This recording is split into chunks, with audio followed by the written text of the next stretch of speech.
교회에서 복음 누림이라는 걸 가지고 계속 지금 한 5년 이렇게 강조를 드렸는데, 이 복음 누림에 대한 것이 여러분에게 우리가 기도 제목으로 드렸던 것처럼 개인화, 생활화, 체질화돼야만 진정한 신앙의 삶을 살 수 있습니다.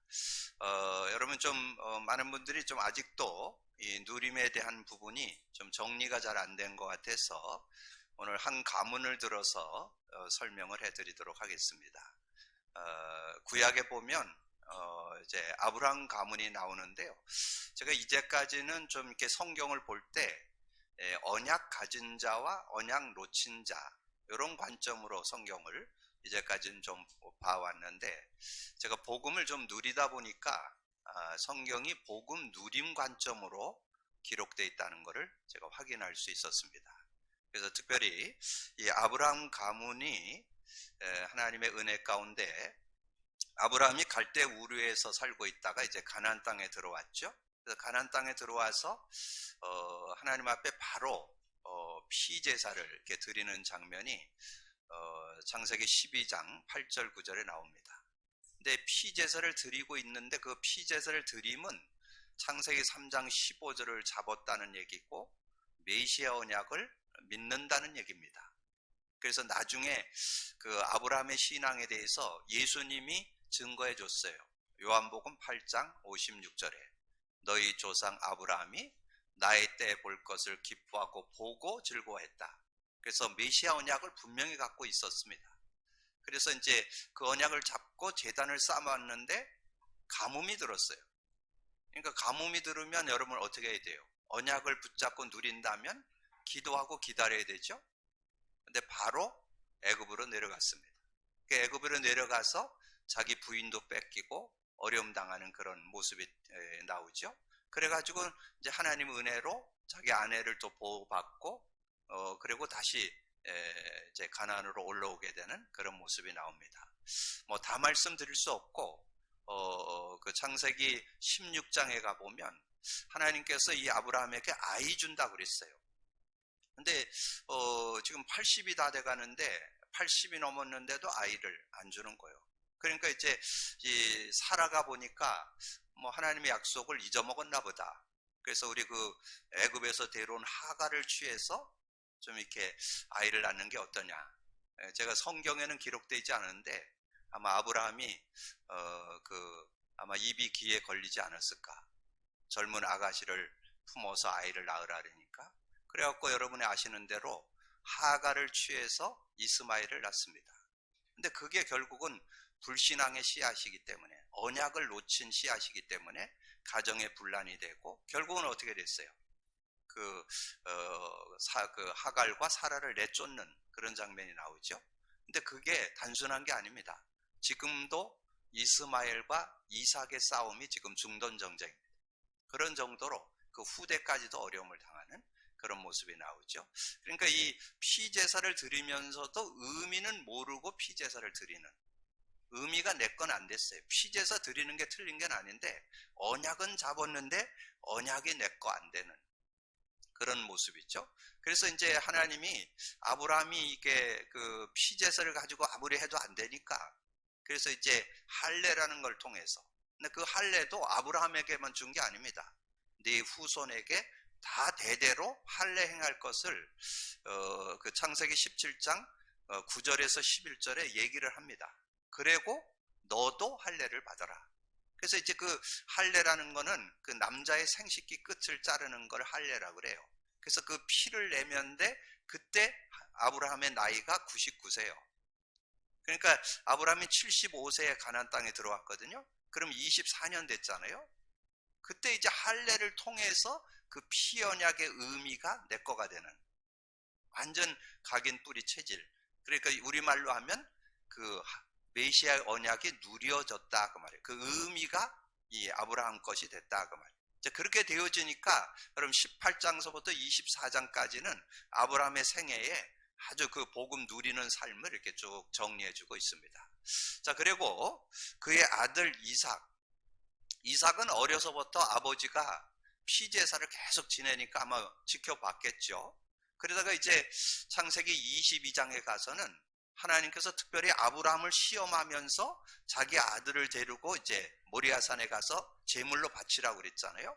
근데 그 모리아산 앞까지 종에게 나무 짐을 쥐어서 데리고 가가지고는 그 산 밑에서는 이삭에게 나무 짐을 지우고 이제 아브라함이 불과 칼을 들고 이렇게 산으로 올라가는 거예요. 올라가는데 이 아들이 물어요. 아버지, 나무도 있고 불도 있고 칼도 있는데 드릴 제물은 어디 있습니까? 근데 그때 이 아브라함이 아주 믿음 고백을 잘하죠. 하나님이 친히 준비하셨을 것이다. 그래갖고 올라가가지고는 이제 갑자기 이제 그 자식을 결박을 해갖고 제단에 이렇게 얹어놓고는 칼로 찌르려고 하는 그런 모습이 나오죠. 근데 그때 아브라함의 믿음이 나와요.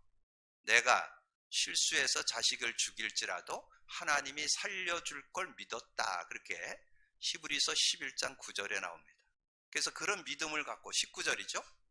19절에 그렇게 나오는데 어떻든 그랬는데 그때 이 이삭이 어려서부터 들었던 그 피의 언약에 대한 거를 자기가 죽다 살면서 그 피 언약에 대한 것을 완전히 각인 뿌리 체질하는 그런 시간이 됐습니다.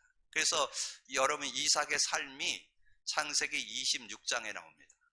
이삭은 농사를 지으면 100년 먹을 게 나오고 그리고 샘을 파는데 자꾸 블레셋이 와서 자꾸 뺏어가는 거예요. 근데 다 양보해. 바보 같죠? 근데 양보하면 또 하나님은 다른 샘을 주고 양보하면 또 다른 샘을 주는데 나중에는 샘 근원을 얻었다. 샘 근원을 얻었다는 말은 어떤 샘은 조금 먹다 보면 말라버리는데 근원이라는 것은 안 마르고 계속 나오는 샘물을 만났다 그런 뜻이에요. 그러니까 뭐 부족함이 없는 그런 모습. 그걸로 끝나지 않았죠? 지경을 넓게 해가지고 땅을 넓게 차지하는 그런 응답을 받았습니다. 그래서 그걸 르호봇 경제라 그렇게 르호봇이라 그렇게 표현을 하잖아요. 그래서 그러면 이삭의 삶에는 그런 모습. 그러나 이삭에게도 가지고 있던 그런 연약함이 있었습니다. 아버지가 자기 부인을 애굽에서 뺏겼듯이 이 이삭도 그런 어려움들이 있었어요. 그런 것들이 있었지만 이삭은 언약을 이렇게 분명히 갖고 그 응답 속에서 이렇게 인도받았던 것을 말씀해주고 이삭의 아들이 누구예요? 야곱이죠. 야곱. 에서와 야곱. 쌍둥이 형제를 낳았는데 하나님께서는 이스라엘은 장자에게 모든 걸 배로 줍니다.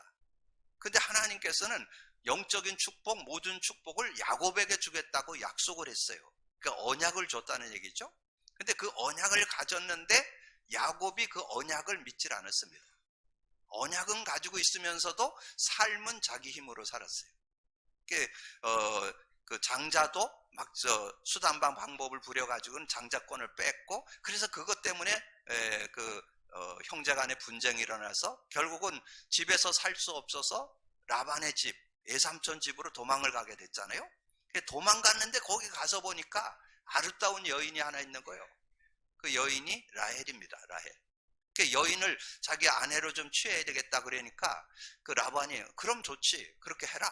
그래갖고는 7년 동안 열심히 일하고 첫날 밤을 자고 있났더니 라헬이 아니고 레아가 방에 들어와 있는 거예요. 그러니까 이 야곱이 라반에게 따졌죠. 어떻게 라헬을 준다 그랬더니 라반이 레아가 내 방에 있습니까? 이렇게 얘기를 하니까 여러분이 아무리 잔머리 굴려도 여러분보다 한 수 앞선 사람들 항상 있습니다. 이 라반이 한 수 위요. 자기 나라 그 지역의 풍속이 그렇다는데 뭐. 여기 나라에서는 동생을 먼저 주는 일이 없어. 언니부터 먼저 아내를 삼고 그 다음에 동생 주는 거야. 할 말이 없죠? 그래서 또 일하게 됐습니다. 이런 모습으로 이 야곱이 그렇게 인도를 받았는데 그래가지고 이제 뭐 거기서 일을 해갖고 열심히 그래도 자신이 열심히 일을 하고 말했는데 여러분 그 중에 하나 더 여러분 아는 얘기 뭐예요? 아 이렇게 살다가는 내 재산은 하나도 없겠구나. 내 재산을 좀 얻어야 되겠다. 그래가지고는 그 외삼촌에게 얘기했어요. 양 중에서 양과 염소 중에서 이렇게 얼룩얼룩한 무늬 있는 거는 다 빼고 그러니까 얼룩얼룩한 무늬는 그 양 중에서 그거는 나의 소유가 되고 그냥 단색으로 된 것은 외삼촌 거 하시면 좋겠습니다. 그러니까 외삼촌이 그래라 그래놓고 그날 저녁에 종을 시켜가지고는 양과 염소 중에 얼룩무늬 있는 거는 다 빼버렸습니다. 야곱이 보통 사람 아니에요. 라반이 보통 사람 아니에요. 다 빼버렸어요. 그러니까 또 이제 그런 부분을 놓고 이제 하나님께 기도하니까 또 지혜를 줘가지고 순풍나무 껍질을 벗겨갖고 물에 띄워가지고 새끼 뵐 때 그 얼룩얼룩한 걸 쳐다보고 베게 하니까 얼룩얼룩한 게 나왔어요. 그래서 겨우겨우 그래갖고 돈을 좀 모아갖고 그 세월이 20년입니다. 20년. 여러분, 예수 믿는다 그러지만 진짜 믿는 사람 별로 없어요. 여러분, 그리스도 그러면서도 입술로는 저는 요즘에 오직 복음, 오직 그리스도, 내가 쳐다볼 땐 삶 속에 오직 아니야. 그냥 입술로만 오직, 정말 삶 속에 누려야 됩니다. 그러니까 이제 그래갖고는 이제 어느 정도 재산을 먹고 그래갖고 이제 고향으로 돌아가야 되겠다 해서 고향으로 돌아가는데, 고향 이제 그 요단강을 건너면 이제 야복강이죠. 야복강을 건너면 이제 고향으로 돌아가는데 형이 야곱이 돈 벌어갖고 돌아온다는 소식을 듣고 그놈 죽여야 되겠다고 그랬고 400명을 거느리고 쫓아오는 거예요. 그 소식이 야곱에게 들려오는 거예요. 그때 야곱이 야복강에서 하나님께 무릎을 꿇는 거예요. 그래서 무릎을 꿇어서 하나님께 기도하는데 하나님께서 환도뼈를 쳐가지고는 이 다리를 절게 하죠. 그때 준 축복이 뭐냐면 야곱을 변화해서 이스라엘로 이름을 바꿔줍니다. 이름을. 야곱은 도적놈이란 뜻이고 이제 그 이스라엘은 복의 근원, 복의 사람, 그런 의미를 담고 있어요. 그래서 그렇게 인도를 받게 되는 그런 모습. 근데 그래가지고 거기서 야복강에서 환도뼈가 부러지면서 하나님을 만나고 그 은혜를 누리고 나고, 그러고는 이제 고향으로 돌아가는데 형의 마음을 열어갖고 형이 쫓아와서 얼싸안고 화해하는 그런 모습이 여러분 35장에 나옵니다. 34장에 나오죠. 그래서 그런 응답들을 받게 되는. 그래서 그 이후에 이제 이 야곱이 하나님 앞에 단을 쌓는 장면이 35장에 나옵니다. 그래서 여러분이 이 아브라함의 가문의 여정을 이렇게 볼 때 언약 누린 자와 못 누린 자의 삶의 모습을 우리에게 잘 설명해 주고 있습니다. 그리고 여러분 아시는 대로 요셉은 피제사 안 나와요. 임마누엘만 나와요. 그러니까 요셉은 피언약에 대한 건 분명히 했다는 얘기죠. 그러니까 언약이 분명하니까 임마누엘의 축복이 뭔지를 요셉을 통해서 설명을 한 거죠. 그래서 언약을 분명히 가질 때 이 축복을 누리게 된다는 것을 이렇게 설명해 주는 그런 내용을 말씀해 주고 있습니다. 근데 요셉도 여러분이 요셉이 뭐 그냥 뭐 인품이 좋고 인격이 훌륭하고 뭐 배움이 많고 뭐 이래서 성공했다고 보면 안 됩니다. 이 요셉도 자기 형들의 잘못을 자꾸 아버지한테 가서 고자질을 해갖고 미움을 샀다니까. 자꾸 그 형제들의 단점을 갖다 자꾸 일러 바치는 그런 모습. 거기다 또 부모까지 또 잘못을 했어. 이 요셉과 베냐민이 그 라헬, 그 야곱이 가장 사랑하던 여인의 자식이잖아요. 그러니까 다른 사람들보다 얘를 더 적어갖고 채색 옷을 입혔다라고 그렇게 나와요. 그러니까 부모가 또 너무 요셉을 더 다른 사람들을 차별해서 사랑하니까 그것 때문에도 또 시기를 받고 그런 여러 가지 상황이 있었는데, 그럼에도 불구하고 승리했던 것은 언약이 분명했고 언약을 누렸기 때문에. 언약을 누린 것이 뭐예요? 창세기 39장에 여호와께서 요셉과 함께 하심으로 32장 2절이죠. 39장 23절에서 26절에 보면 감옥에 갔는데도 여호와께서 요셉과 함께 하심으로. 바로왕 앞에 가서 꿈을 꿨는데 바로왕이 꿈을 꾼 것을 해석하니까 바로왕이 그러잖아요. 이렇게 하나님의 신에 감동한 사람을 우리가 어찌 얻으려. 창세기 41장 38절 39절에. 그러니까 임마누엘의 축복을 실제로 누리는 그런 삶이 됐잖아요. 그래서 여러분이 복음 누림이 되어야 실제적인 그런 신앙인이 되어질 수 있다. 그래서 신앙생활은 하는 게 아니고 되어지는 것이라는 거, 여러분 꼭 기억을 하시고 믿음으로 인도받는 여러분이 되어지시기를 바라고요. 자, 오늘부터 이제 마가복음으로 들어갑니다. 자, 마태복음은 그 세리 마태가 기록한 것입니다. 제자 중에 세리였던 사람이 제자가 되어서 이 마태복음을 기록했고, 이 마가복음은 70인 제자 중에 한 명이었던 마가 요한이 기록을 했어요. 마가 요한이 누구예요? 초대교회가 시작한 것이 마가 다락방이라고 그랬죠. 그 마가 다락방이 바로 마가 요한의 집입니다. 그래서 그 마가 요한이 기록을 했는데 베드로와 그 제자들과 함께 이렇게 인도받으면서 예수님이 이 복음을 증거하는 것을 목격하게 됐어요. 그래서 그거를 이렇게 기록한 것이 마가복음입니다. 그래서 오늘 1장 1절에 그렇게 나오잖아요. 1장 1절에 보면 하나님의 아들 예수 그리스도의 복음의 시작이라. 예수 그리스도의 복음, 그 복음이 뭐냐 하는 거죠. 복음. 그래서 지금 제가 여러분과 나누는 말씀 속에서 어떻게든지 이 복음의 내용을 정리해 주려고 그렇게 인도를 받잖아요. 그래서 지난주 예수 참 왕의 죽음과 부활을 통해서 뭘 증거했다고요? 그리스도를 증거했잖아요. 그리스도. 예수님의 죽음과 부활이 기독교의 어떻게 보면 진수라고 할 수 있고 핵심이라고 할 수 있죠. 예수 그리스도의 죽음과 부활을 통해서 주신 증거가 그리스도라는 거. 지난번에 말씀드린 대로 베드로가 주는 그리스도시요 살아계신 하나님의 아들이십니다 했지만 부활의 주님을 만나기 전에는 내 거가 안 됐었어요. 근데 부활의 주님을 만나고 난 이후에 이 베드로가 예수가 그리스도이심을 확신하게 되고 그 메시지, 설교의 주제가 그리스도였던 것을 사도행전 2장 36절에 설명을 했고, 현장에서 만나는 안진뱅이 동전도 던져주고 이렇게 좀 위로도 해주고 다 귀한 거지만 그 사람을 바꿀 수 있는 것은 예수 그리스도여야 된다. 그래서 은과 금은 내게 없다. 나사렛 예수 그리스도 이름으로 일어나 걸으라. 그리스도를 증거해서 그 안진뱅이를 전인격적으로 치유하는, 영적으로, 정신적으로, 육신적으로 모든 걸 치유하는 그런 일에 쓰임받았던 것을 보게 되죠. 그리고 여러분 말씀드린 대로 사도 바울이 어떻게 했어요? 사도 바울이 정말 예수님을 믿고 있는 그 예수를 그리스도가 믿고 있는 초대교회 성도들을 바라보고는 믿어지지가 않았는데 다메섹 도상에서 예수님이 직접 나타났잖아요. 강한 빛이 내려 비치면서 눈이 어두워지고 그러면서 소리가 들리는데 사울아 사울아 왜 네가 날 박해하냐? 누구십니까? 나는 네가 박해하는 예수다. 그때 예수님이 부활하셨다는 것을 믿게 됐습니다. 그래서 누군가 와서 죽고 부활하는 그분이 그리스도라는 걸 믿게 되면서 바로 즉시로 예수가 하나님의 아들이심을 증거하고 그분이 그리스도인 걸 증거한 것이 사도행전 9장 19절에서 22절에 나오죠.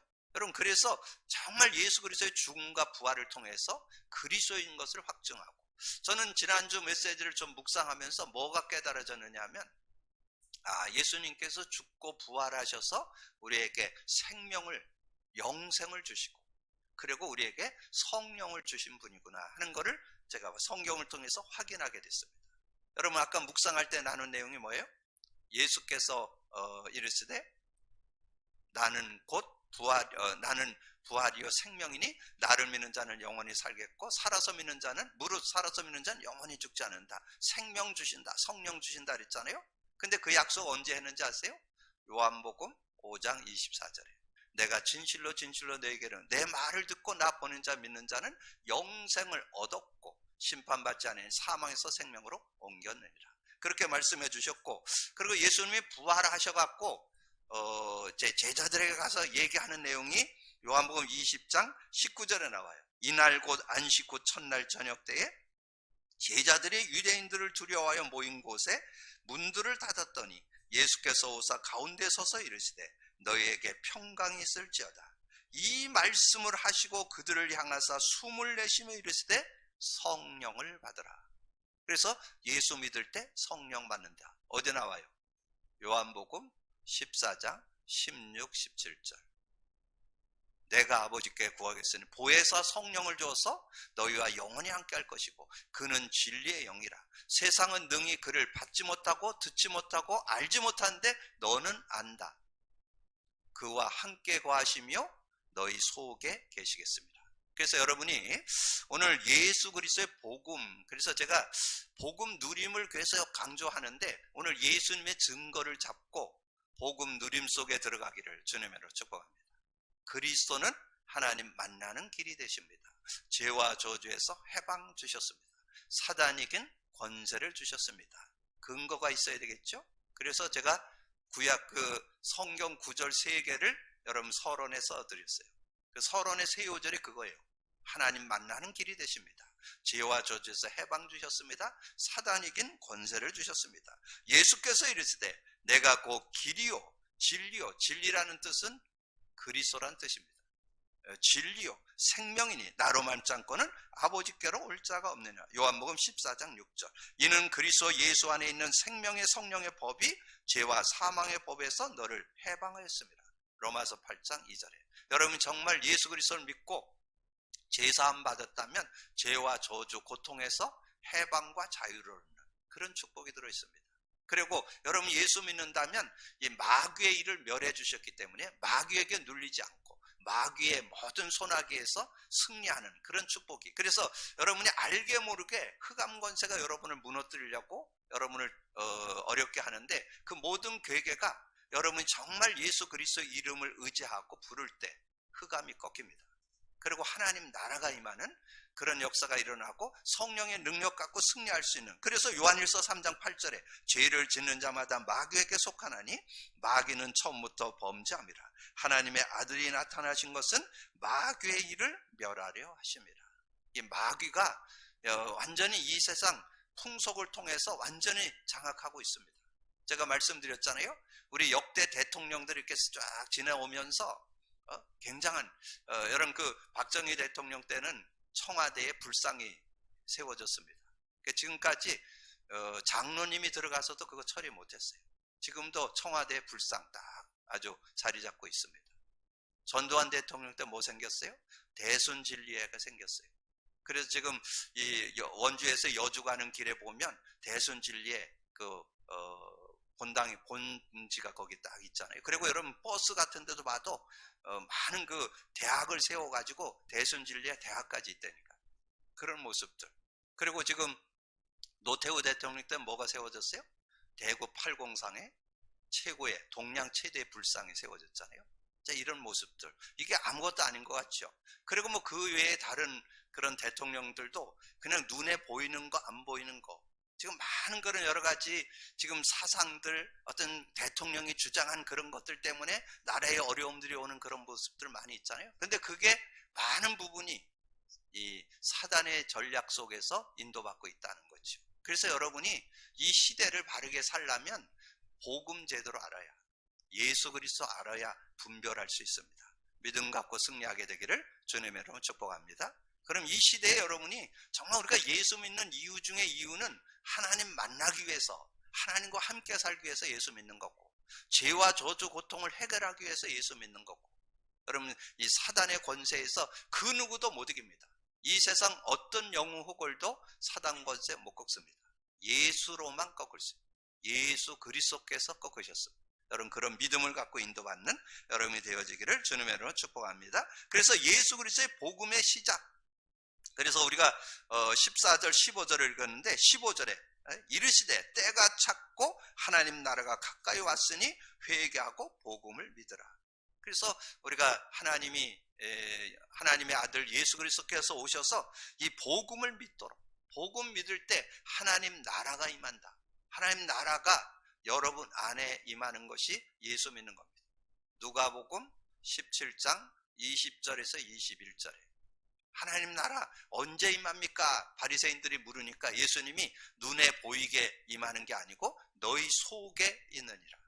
여러분 예수 믿을 때 여러분 안에 하나님 나라가 임하는 거, 생명 얻는 거, 성령을 소유하는 거, 그것이 하나님 나라입니다. 그래서 예수께서 그들의 믿음을 보시고 중풍병자에게 이르시되 작은 자야 내 죄사함을 받았느냐 하시니, 거기에 마가복음 2장 1절에 12절에 뭐 나오냐면 어떤 중풍병자가 있었어요. 그 중풍병자를 예수님께 데리고 왔는데 너무 사람이 많아서 들어갈 수가 없는 거예요. 그래서 제가 이제 성지순례를 가보니까 그 나라는 계속 더운 나라이기 때문에 이렇게 갈대를 가지고 이렇게 엮어가지고 지붕을 만든 그런 집들이 많더라고요. 그래서 아마 그때 당시도 그랬던 것 같아요. 그래서 지붕을 뜯고 거기에 이 중풍병자를 이제 달아가지고 달아내리는 그런 장면이 나와요. 그렇게 달아내렸는데 우리가 쉽게 생각하면 그렇잖아요. 네 병이 나으니라 이래야 되잖아요. 그런데 그렇게 얘기를 안 하고 예수님이 뭐라 했냐면 예수께서 그들의 믿음을 보시고 중풍병자에게 이르시되 작은 자야 내 죄사함을 받았니라 하시니, 그러니까 거기에 바리새인들 서기관들이 네가 하나님도 아닌데 무슨 죄를 사하냐. 그런데 예수님은 그 모든 고통이 죄의 결과라는 걸 알고 있기 때문에 그래서 죄사함에 대한 얘기를 알려주기 위해서 이 마가복음 2장 1절에서 12절을 기록한 겁니다. 그래서 마가복음 뭐가 주제라고요? 예수님이 제사장권으로 오셨다. 예수님이 제사장으로 오셔서 참 제사장으로 오셔서 그리스도를 증거하는 것이 마가복음입니다. 그래서 마가복음은 그리스도의 제사장직을 설명한다는 것. 그걸 다른 표현하면 종으로 오셨다. 뭐 그렇게도 표현하는데 예수님이 제사장으로 오셔서 우리의 죄를 사하는. 그래서 마가복음 10장 45절 마가복음의 주제 요절입니다. 마가복음의 주제 요절이 마가복음 10장 45절 인자가 온 것은 섬김을 받으려 함이 아니요 도리어 섬기려 하고 자기의 목숨을 많은 사람의 대속물로 주려 함이라. 그래서 이어서 우리가 설명한다면 마태복음은 그리스도의 참 왕에 대한 설명을 주제로 기록이 되어 있고 마가복음은 그리스도의 참 제사장을 설명하는 것이고 누가복음은 그리스도의 선지자직을 설명하는 것이 누가복음입니다. 그래서 여러분이 뭔가 책을 읽어도 주제를 알아야 되잖아요. 그 내용의 핵심이 뭔지를 알고 그걸 읽어야 되듯이 마태복음은 왕으로 오신 그리스도를, 마가복음은 제사장으로 오신 그리스도를, 누가복음은 선지자로 오신 그리스도를. 그러면 결국은 뭐예요? 그리스도로 오셨다는 거죠. 예수님이 그리스도로 오셨다. 그래서 예수 그리스도의 복음의 시작은 그리스도를 설명하는 것이다. 그렇게 정리를 했죠. 그러면 그 내용을 구체적으로 풀어서 쓴 게 인간 모든 문제 해결하셨습니다. 인간 모든 문제가 뭐예요? 인간의 근본 문제가 사단 마귀의 권세에 묶여 있는 것이고 지옥 권세에 묶여 있는 것이고 죄의 권세에 묶여 있는 거잖아요. 그것은 세상 그 누구도 알지 못하는 인간의 근본 문제 세 가지. 그래서 모든 문제를 안고 살아가는 인간의 근본 문제 세 가지를 해결했다. 사탄의 권세를 꺾으셨다. 마가복음 1장 12절 13절에 성령이 곧 예수를 광야로 보내신지라 광야에서 40일 계시면서 사탄에게 시험을 받으시며 들짐승과 함께 계시니 천사들이 수정들더라. 예수님이 광야에서 40일 금식하고 마귀에게 시험 받은 거. 그래서 여러분이 짝을 찾아서 보셔야 돼요.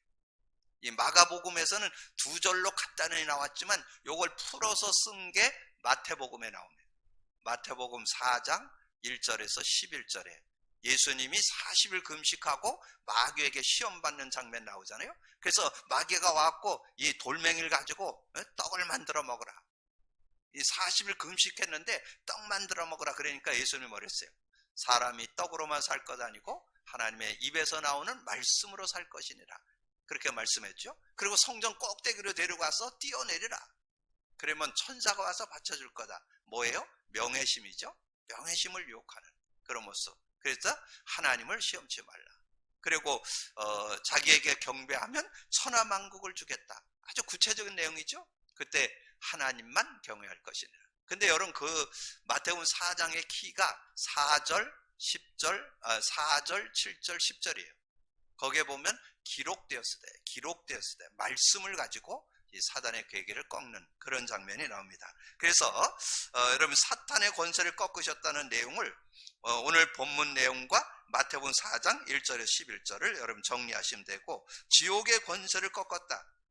오늘 읽은 내용 요한이 잡힌 후 예수께서 갈릴리에 오셔서 하나님의 복음을 전파해 이르되 때가 찼고 하나님 나라가 가까이 왔으니 회개하고 복음을 믿으라 하시더라. 근데 이 내용을 마태복음에서는 뭐라 그랬을까요? 천국으로 설명하죠. 하나님 나라를 천국으로. 그래서 여러분 예수 믿을 때 마음의 천국, 가정의 천국, 삶의 천국이 이루어진다. 천국이 회복되는 것이다. 마태복음 4장 17절에 이때부터 예수께서 비로소 전파에 이르시되 회개하라 천국이 가까이 왔다. 천국이 임하는 것이 하나님을 만나는 거죠. 하나님과 함께 사는 그런 축복을 우리가 얻게 되어서 지옥 권세가 꺾이고 천국을 누리게 되는 그런 삶이 되어질 수 있음을 우리에게 말씀해 주죠. 그러면서 죄의 권세를 꺾는다. 1장 40절에서 마가복음 1장 40절에서 42절에 한 나병 환자가 예수께 와서 꿇어 엎드려 간구하여 이르되 원하시면 저를 깨끗게 하실 수 있나이다. 예수께서 불쌍히 여기서 손을 내밀어 그에게 대심에 이르시되 내가 원하니 깨끗함을 받으라 하시니 곧 나병이 그 사람에서 떠나고 깨끗하여진지라. 곧 보내시며 엄히 경고하사 이르되 삼가 아무에게도 말하지 말고 가서 내 몸을 제사장에게 보이고 내가 깨끗하게 되었으니 모세가 명한 것을 드려 그들에게 입증하라 하셨더라. 그 내용이 그대로 거의 문자 하나 안 틀리게 기록된 것이 마태복음 8장 1절에서 4절. 그 나병 환자라는 것은 불치병이죠. 인간의 어떤 과학이나 의학으로 치료 못하는 그런 병인데 그게 뭐로 왔다? 죄로 인해서 왔다. 죄의 결과다. 그래서 여러분이 정말 예수 그리스도를 진짜 여러분 믿는다면 저는 어떤 병도 치유될 수 있다고 확신합니다. 믿음으로 누리게 되기를 주님의 이름으로 축복합니다. 그래서 여러분 삶에 여러분 어떤 병을 놓고 기도할 때 하나님께서 그대로 그걸 낫게도 해주시지만 여러분 기도할 때 좀 생각할 게 있어요. 기도할 때 여러분에게 그대로 여러분 기도하는 제목을 그대로 예로 대답해 주기도 하지만 어떨 땐 노로, 어떨 때는 웨이트, 기다리라 그렇게 응답하는 경우도 있습니다. 근데 제가 이렇게 보니까 하나님께 기도만 하고 뭔가 이렇게 하나님의 음성을 잘 안 듣는 것 같아요. 여러분 사람이 기도해놓고 이렇게 계속 기도하면서 하나님께 귀를 기울이면 어떻게 여러분이 분별해야 되고 선택해야 되는 것들을 하나님께서 깨우쳐 줍니다. 그래서 저에게 여러분에게 증거 주기 위해서 아마 그런 기회를 준 것 같아요. 제가 한 2년 전에 제가 이렇게 건강검진을 받는데 제가 열심히 운동한다고 했는 것 같은데 운동 부족으로 나오더라고요. 그래서 근육이 별로 없다고. 그래서 다음에 저거 할 때는 근육 좀 키워갖고 오라고 그러더라고요. 그래서 제가 그 얘기를 듣고 이제 올해 제가 검진을 받아야 되는데 5월 달에 제가 검진 받기로 결정을 해놨거든요. 그래서 제가 운동을 작년 12월부터 제가 이제 좀 본격적으로 좀 운동을 시작했는데 막 안 하던 아령도 하고 막 푸시업도 하고 막 이랬더니 갑자기 여기 오른쪽 가슴이 뻐근해갖고 저녁에 잠을 못 자겠는 거예요. 막 이렇게 자도 안 되고 이렇게 자도 안 되고. 그래갖고 내가 한 며칠을 고생을 하다가 우리 아들에게 전화를 했더니 빨리 오시라고 찍어보자고. 그래갖고 가서 이렇게 엑스레이를 찍었더니 별 아무 문제도 없더라고요. 뼈가 나갔나? 그래갔는데 엑스레이를 찍으면 껍데기만 보잖아요. 그래서 아마도 그 속에 암이 생겼나?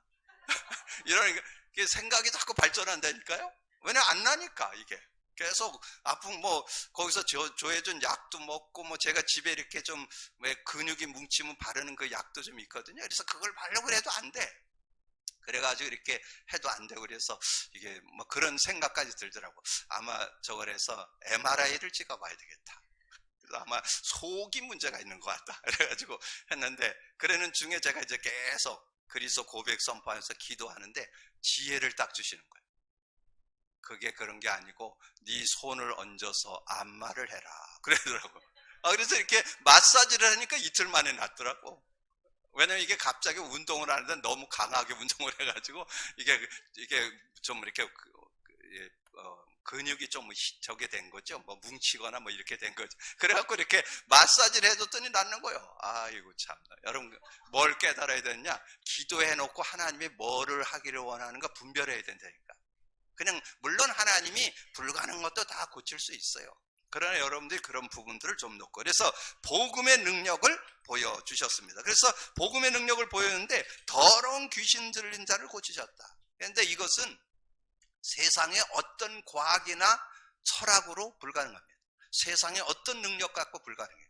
그래서 오늘 그 본문 내용에 보면 그런 말씀이 있어요. 마가복음 1장 21절에 보시면요. 그들이 가버나움에 들어가니라 예수께서 곧 안식일에 회당에 들어가 가르치심에 뭇사람이 그의 교훈에 놀라니 이는 그가 가르치시는 것이 권위 있는 자와 같고 서기관들과 같지 아니하며 이 권위 있는 자들을 서기관들 아무리 세상적으로 뛰어나도 사단 못 꺾습니다. 귀신 못 쫓아냅니다. 불가능합니다. 그래서 여러분이 예수 그리스도를 믿는다는 것은 눈에 보이게 안 보이게 역사는 이 흑암 권세. 여러분이 인정하던 안 하던 세상 임금, 세상 신, 공중 권세를 잡은 존재가 사단 마귀입니다. 그리고 그의 졸개들이 귀신들이에요.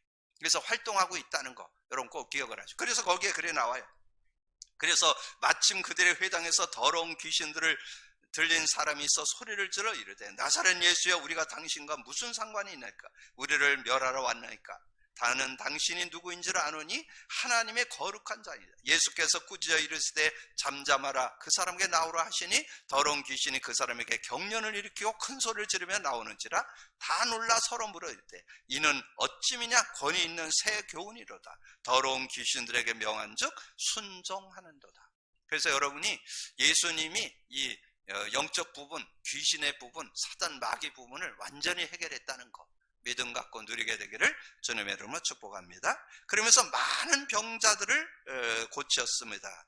자, 1장 29절에 34절인데 32절부터 자, 32절에 저물어 해질 때에 모든 병자와 귀신 들린 자를 예수께 데려오니 온 동네가 그 문 앞에 모였더라. 예수께서 각종 병이 든 많은 사람을 고치시며 많은 귀신들을 내쫓을 때 귀신이 자기를 알므로 그 말하는 것을 허락지 아니하시느라. 여러 가지 영적인 부분으로 또 지금 시대는 거의 병동 시대로 할 정도로 어려움이 있는 그런 시대에 우리가 살고 있습니다. 각종 질병들이 크고 작게 드러난 사람들 있지만 드러나지 않게도 각종 질병들이 오는데 여러분 꼭 기억하세요. 모든 병을 예수 그리스도께서 담당해 주셨다. 두 요절만 기억하세요. 이사야 53장 5절 6절 잘 아는 요절이죠. 그가 찔림은 우리의 허물 인하며 그가 상함은 우리의 죄악을 인함이라. 그가 징계받음으로 평화를 누리고 그가 채찍 맞음으로 나음을 입었도다. 근본 문제, 영적 문제, 마음 문제, 정신 문제, 육신 문제 다 해결했다. 우리는 다 양 같아서 그를 행하여 각기 제 길로 갔거늘 우리 무리의 죄악을 그에게 담당시키셨도다. 그 예언의 말씀이 성취된 거 마태복음 8장 16, 17절 저물매 사람들이 귀신 들린 자를 많이 데리고 예수께 오거늘 예수께서 말씀으로 귀신들을 쫓아내시고 병든 자를 다 고치시니 이는 선지자 이사야를 통하여 하신 말씀에 우리의 연약한 것을 친히 담당하시고 병을 짊어지셨다 함을 이루려 하심이라. 그 이사야 53장 5절 6절을 성취했다 그 말이에요. 그래서 예수님이 오셔서 우리의 모든 병든 자를 다 고치시니 우리의 연약함을 담당하고 병을 짊어지셨다 함을 이루려 하심이라. 그래서 오늘 이후로 여러분 모든 질병, 모든 고통 치유받고 회복받는 응답 있기를 주님의 이름으로 축복합니다. 그래서 그 은혜 속에서 우리가 예수 믿는다는 것은 여러분 구원뿐만 아닙니다. 여러분을 온전케 하는 그런 능력이 있어서 모든 질병을 치유하고 회복하는 그런 축복이 있고 믿음 안에서 승리할 수 있는 그런 은혜가 있다는 것. 그리고 우리 예수님께서는 온 마을에 다니면서 전도하셨다. 35절에서 39절인데 특별히 38절에 38절에 이렇게 말씀했죠. 38절 이르시되 우리가 다른 가까운 마을로 가자. 거기서도 전도하리니 내가 이를 위하여 왔노라 하시고 이에 온 갈릴리에 다니면서 그들의 여러 회당에서 전도하시고 또 귀신들을 내쫓으시더라. 그래서 예수님은 전도하러 오셨다.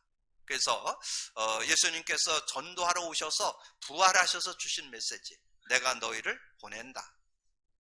요한복음 20장 21절에 나왔죠. 하나님이 나를 보낸 것 같이 나도 너희를 보낸다라고 이렇게 말씀했는데 여러분이 기도를 하는 전도여행해서 생명운동, 양육운동, 제자운동에 문이 열려달라고 그랬는데 여러분 기도할 거 사도행전 9장 1절에서 43절에 4명이 나옵니다. 아나니아, 바나바, 다비다, 시몬. 그래서 그들이 시스템을 세워가지고 말씀운동을 시작했는데 말씀운동에서 해야 될 게 3가지예요. 생명운동, 양육운동, 제자운동. 여러분이 이제 올 한 해 시작해서 한 달이 지나고 또 새로운 달이 시작되는데 여러분이 정말 여러분 현장에 전도 시스템을 세워가지고 정말 생명운동을 일으켜야 되겠다. 말씀운동을 일으켜야 되겠다. 정말 양육운동, 제자운동을 일으켜야 되겠다. 여러분 언약 잡고 기도해서 여러분 삶에 새로운 응답들이 열려지는 축복 있게 되기를 주님의 이름으로 축복합니다. 오늘 예수 그리스도의 복음 우리가 이제까지 나눴던 정말 그 그리스도 언약에 대해서 다시 한번 오늘 말씀을 통해서 확인하고 우리가 붙잡은 것이 틀림없는 하나님께서 우리에게 준 선물이라는 거 믿음 가지고 누리면서 그리스도 속에서, 그리스도 언약 속에서 승리함이 있는 여러분 되기를 주님의 이름으로 축복합니다. 주님 감사합니다. 오늘도 귀한 날 주시고 또 귀한 말씀 나눌 수 있도록 은혜 주신 거 감사합니다. 듣고 나는 말씀을 언약으로 잡고 믿음으로 누릴 수 있는 저희들 되게 하여 주옵소서. 오늘 예수 그리스도의 복음 우리가 수없이 듣고 나눴지만 그래도 아버지는 아직도 우리가 그 언약과 그 축복 속에 들어가지 못할 때가 있습니다. 모든 삶 속에 아버지는 모든 문제와 사건 속에 그리스도가 적용되어지고 복음이 누려지는 삶이 되도록 역사해 주옵소서. 감사하고 주님 예수 그리스도 이름으로 기도하옵나이다. 아멘.